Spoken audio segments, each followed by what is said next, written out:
Now we shall continue with hopefully the smallest, barely perceptible jiggles in the framing.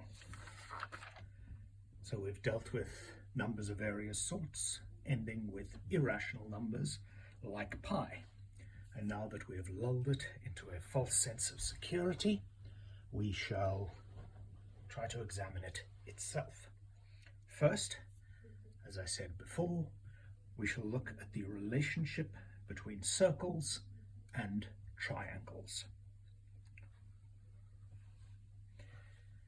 So here we have a semi-competently drawn circle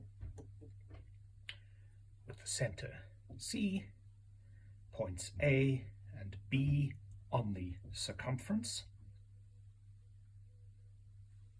From the center to any point on the edge, on the circumference of a circle, is the same length, and we call that length the radius, here represented as a lowercase r.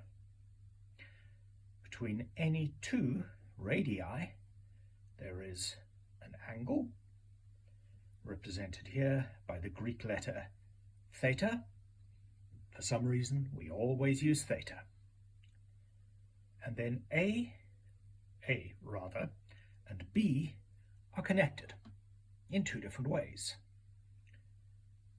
The most natural way, if we're looking at this as a circle, is by this arc.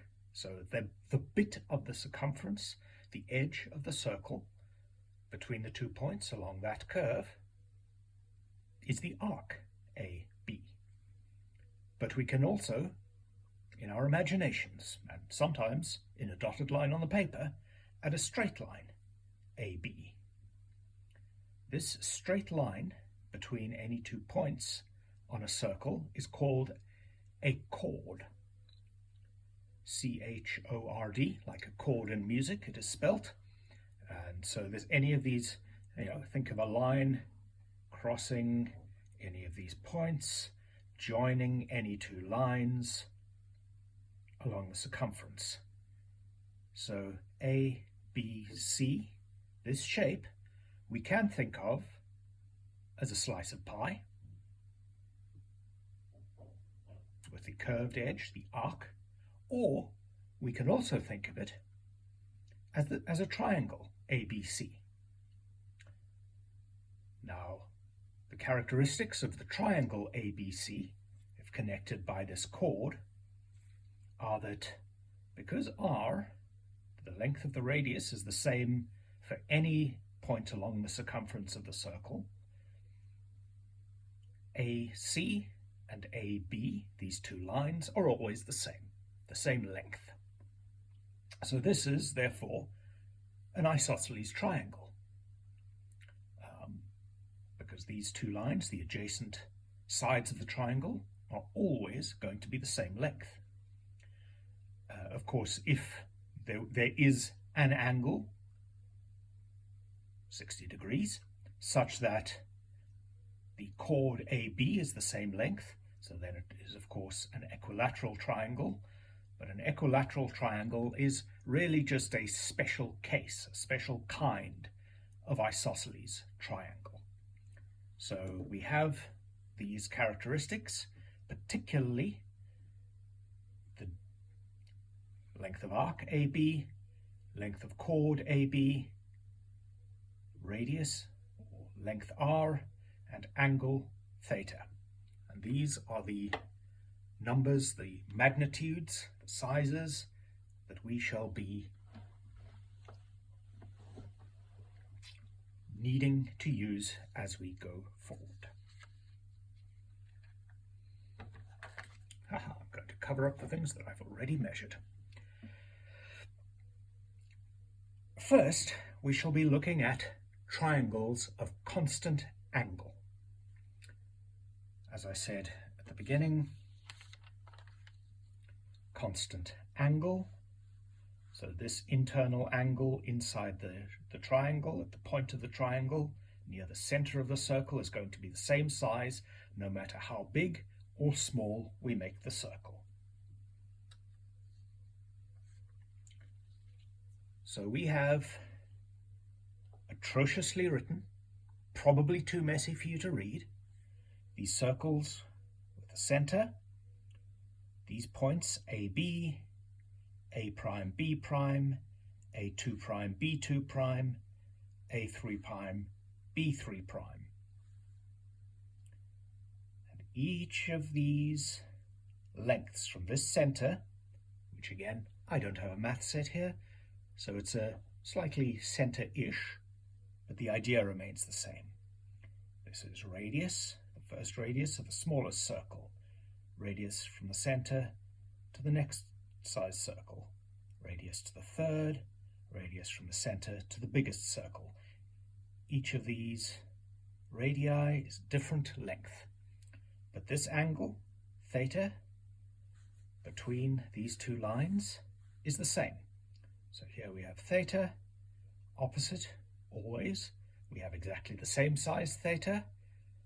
And then in these ones we have 180 degrees, the straight line minus theta as the size of those angles. So constant angle size, changing radius, changing r. What we are looking at is theta stays the same, but we change r, we change that in a known way. What then happens to the arc AB, and the chord AB? If I had a nice bendy ruler and I could measure the exact length of the arc, we wouldn't need to worry about the chord at all. I would just be dealing with the arc, but I don't. So we're going to be looking at the chord as a stand-in, imperfect, but a stand-in for the length of the arc. So we know that theta is the same. We know that r, the radius, is going up, and we can measure that. So r is a known change. So theta, known to stay the same. R, this length, known to increase in a way we can measure. We're looking for, our question is what happens to the gap between A and B. Now you can see, obviously you can see that this length versus this length versus this length, they're getting bigger as the circle gets bigger. As the length r gets bigger, the arc and chord AB also gets bigger. Of course you know that. But by how much? So I literally took a tape measure, because I don't have a nice ruler, and worked it out. So the first one, where we have radius is about 1 centimeter, the length, the straight line length of this chord AB is 1.2 centimeters. That's here. The second, approximately 2.3 centimeters, chord A prime B prime, approximately 2.7 centimeters.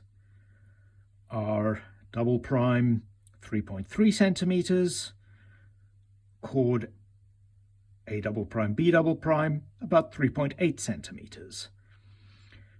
And the last, from the center to B triple prime, that R, that radius triple prime, about 5 centimeters. And this chord, approximately 5.9 centimeters. So if we were to graph this, now you'll notice that I am not using graph paper, and nothing is particularly precise, because the circles aren't particularly precise and neither are the measurements, but the idea should make sense to you. So we have r in centimeters, it's about 1 centimeter, and chord AB is about 1.2 centimeters. So that's the first point. Then we have R prime is about 2.3 centimeters, there-ish. That's about there. And chord AB is about 2.7 centimeters, about there-ish. That's about there. R double prime is about 3.3 centimeters. That chord A double prime B double prime is about 3.8. Just under that line, close enough, about there. And the last one, R triple prime, is 5 centimeters. The chord A triple prime B triple prime, about 5.9 centimeters, so just under the 6 there. So about there.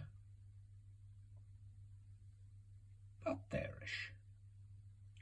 So you can see there's pretty predictable relationship between the size R, the radius rather, predictable ratio between R, the radius of the circle, and the length of the chord AB. What I'm asking you to take, perhaps on faith, is that the length of this arc, the curved length, kind of increases in the same way, because I can't measure it really nicely in front of you. I'm just going to ask you to believe that it also increases in quite a predictable way as R goes up. I think that should be fairly easy to believe. If you want to stop at our next pause point and get a piece of string and curve it around the edge and put it on your ruler and draw this all out yourself to check, please do. That would be awesome if you did that. I'm just not doing it right now. So what we've established is constant theta, constant internal angle, known quantity. Known quantities, variable known quantities are, as this changes, this distance straight or arced increases in a predictable, regular way as R increases. Should be fairly simple. Please send me any questions you have. That would be fine. Next. Not pause time, I'm afraid. It's constant radius time. So again, we have constant radius. We have one circle. It has one size. The center here, these various points along the edge, each of which has the same distance R from the center to the edge. So R, in this case, is exactly the same. So, R, same. Theta, the size of this angle between all of these radius lines, is the variable one. It is varying. Well, what happens then? Effectively, conceptually, I'm not going to measure this precisely, but conceptually, it should look very easy to understand in a similar way to the previous set of examples of the changing size circles. So between the solid lines, that's from the center to E and the center to F, we have a big angle and a long chord and a long arc. From the long dots, that's point C and D in the center, medium-ish angle between here and here, medium chord, medium arc. small one, smaller dots, narrower theta.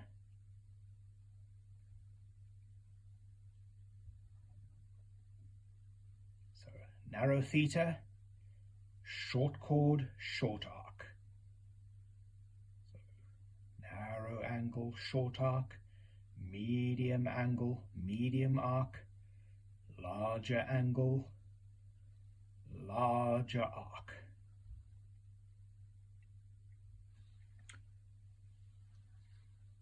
Now this, what happens as we get bigger?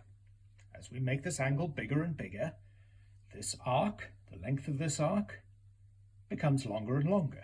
The length of the chord becomes longer and longer. And in the same way as the relationship was predictable and regular in the previous example, it is predictable and regular here. Again, I don't have a protractor, so I can't do a nice demonstration measuring the angles. I'm just asking you to take it on faith for the moment. Of course, when we get to a 180-degree angle between H and G, the two radiuses are in one straight line, well, that's where it gets a little bit difficult, because the chord, is the same as this line. This arc is really long. Then as we go past it, and we keep increasing the size of this angle,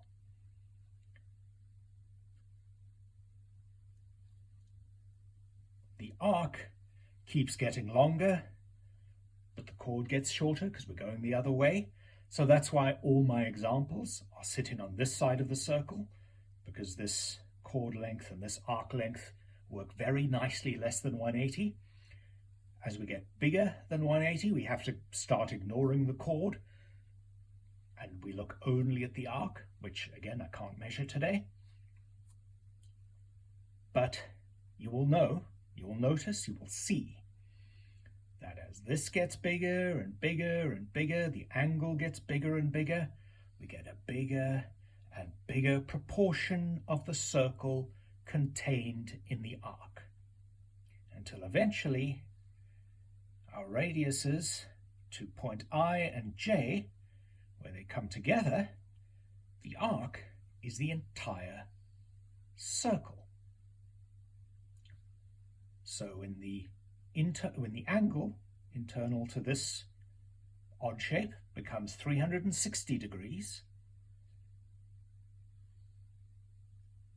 the arc gets bigger and bigger and bigger until it reaches 100% of the entire circumference of the circle.